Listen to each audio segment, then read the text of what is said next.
So again, recalling the words that we would have said back in our sanctuary together, we open the pages of the Bible to set the words free as God's Holy Spirit breathes life and wisdom from these ancient tales into this space and into our lives.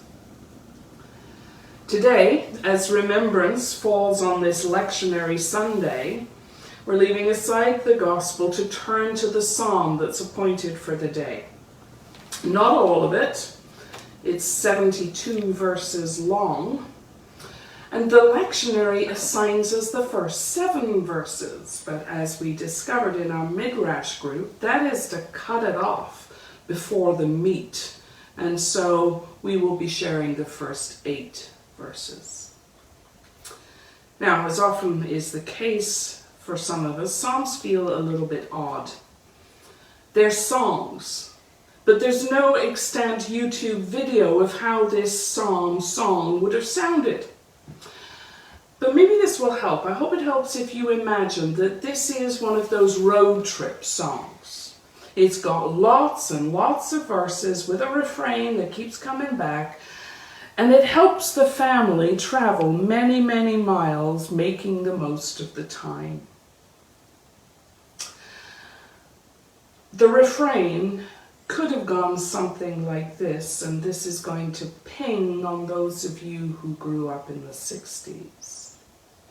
You who are on the road must have a code that you can live by.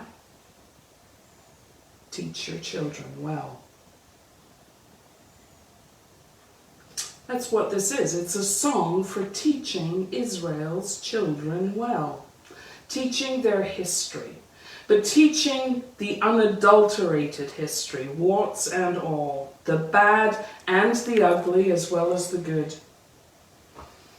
One wonders why until we realize that a truth forgotten in every age, those of us who choose not to remember the dark tales of the past, well, we are doomed to repeat them. There's also a holy component to this, that we are to remember that every time we mess up, God is there to pick us up. So listen while we share this psalm. It is a song of Asaph, who was a Levite and a musician in the temple of Yahweh. Often in the contemporary church, psalms are sung or they are spoken, what's called antiphonally. So Norman is going to be my antiphonal responder as we share this Psalm 78.